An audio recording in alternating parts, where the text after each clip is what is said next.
When we talk about peace and stillness, we're talking about qualities of the unmanifest absolute in its purest form.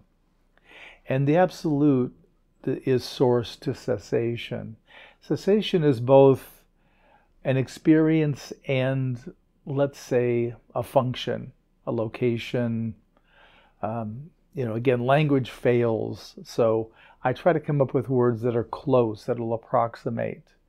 But in a sense, the cessation is a nothingness, but it's a profound nothingness that has unlimited power and potentiality.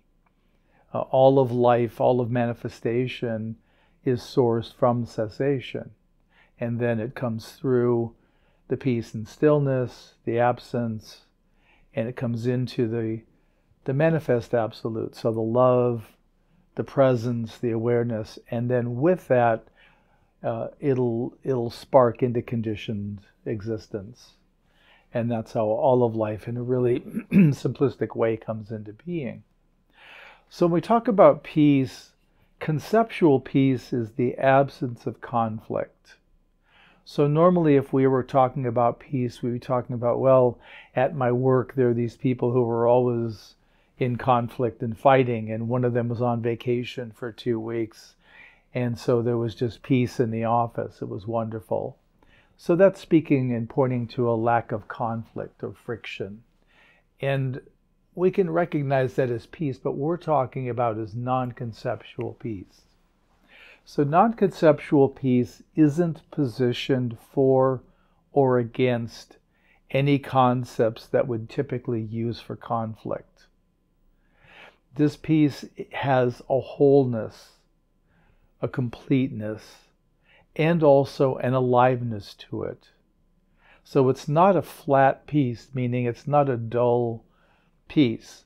If we're experiencing dullness, then typically that's pointing to a lack of some form of energy, whether it's presence or love or what.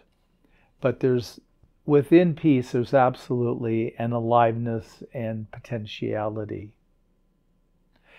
Peace is also something we work with because it helps us in the dynamic and in the conversion from being a person who is oriented and landed primarily in doing. And the doings can be traced back to that initial experience of life where we get compliments, we get recognized by our adults, our parents, caregivers, teachers, employers, even partners, for what we do, for our behavior, our functioning. You did that really well. I'm glad you cleaned your room. I'm glad you made that meal. I'm glad you did whatever. And again, we like it. We like being told we're good or did something well, but on some level, we always know that they're addressing performance, not me, not us at our being level.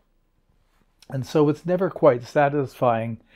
And this system, the adult praise and recognition, begins a compulsive driver in us to do. And you notice this when you have downtime, quiet time where you're just relaxing, and there's a part of you that wants to do something. Well, we could go do this. I could organize that drawer in the kitchen. I could make these phone calls. I could do whatever I feel like I have to do. But it's the compulsion. That's the driver that we're beginning to unplug from and land more in beingness. And in beingness, there's an interesting kind of resting place. There's a beingness where we're simply being. We're not doing.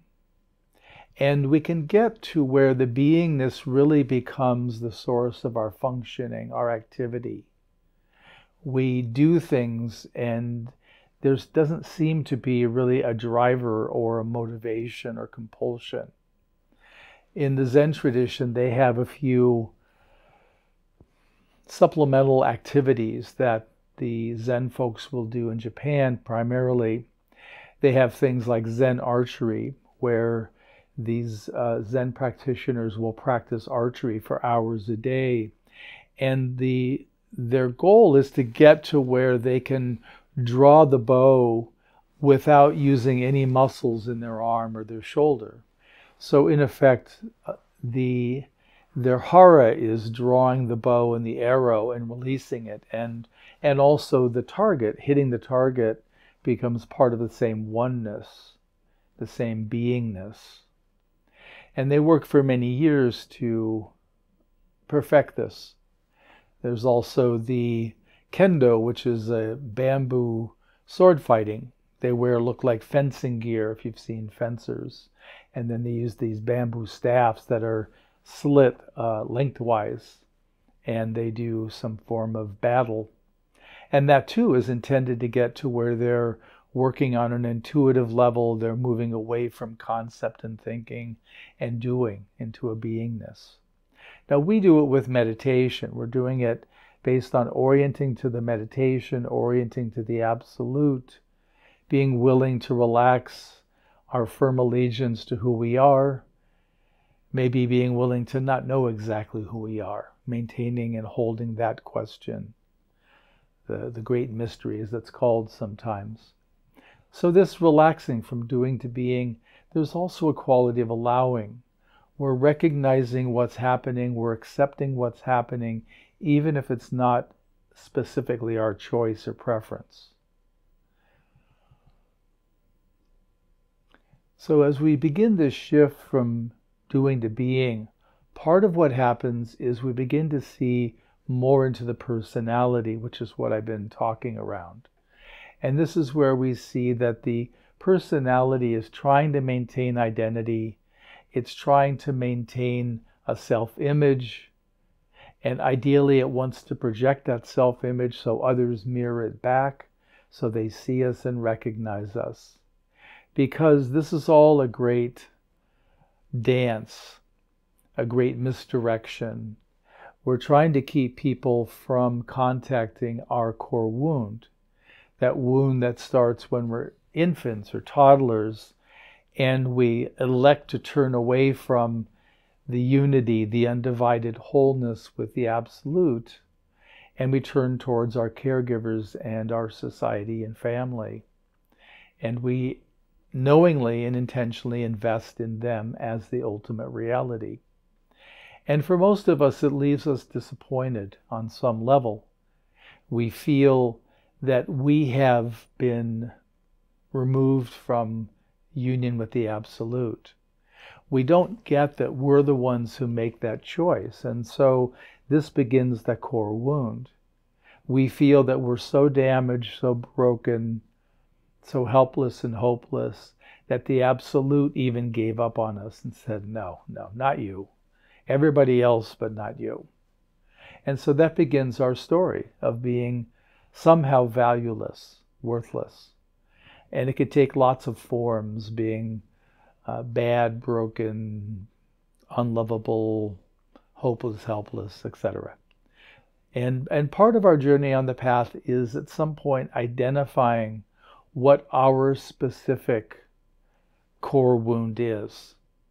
What exactly is the core wound?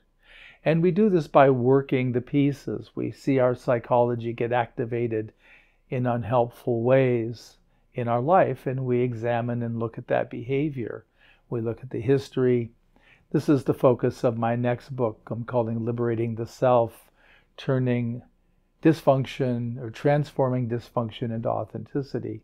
So it's working with a lot of the human emotions of hatred, anger, and more, and ultimately tracing them back through their vulnerability to access and rest in qualities of the absolute. So this is really important work that we do both pre and post Kensho, or pre and post awakening. But it helps us become a better and better vessel to hold and express the Dharma. When we're in contact with peace, it naturally seems to cultivate silence and stillness. Now, silence I use to mean the absence of noise. So there's a lot of noise going on and all of a sudden it stops. That would be silence. Stillness is something more primary. Stillness can be present whether there's noise or silence, activity or silence. Stillness can be present. If you're in touch with stillness, you could sense into and rest in stillness right now, even as I'm talking. I can feel the stillness that's like the canvas the words are upon. So we can have contact with that. And as we cultivate more peace, more stillness, our customary mental chatter will quiet typically. The compulsiveness of needs also will be revealed, and we'll see it as a driver of the personality. We'll be less hooked by those movements. As I mentioned, the deepest peace in the Absolute is cessation. Cessation is an experience. People will present it, teachers will present it sometimes where it sounds like a lot of different things, but it's an experience that we have. It's a merger that we have that's so profound. If it's deep enough, that is an awakening in itself when that ends. I'll talk about cessation a little bit later today. So let me check and see if there's any questions or comments.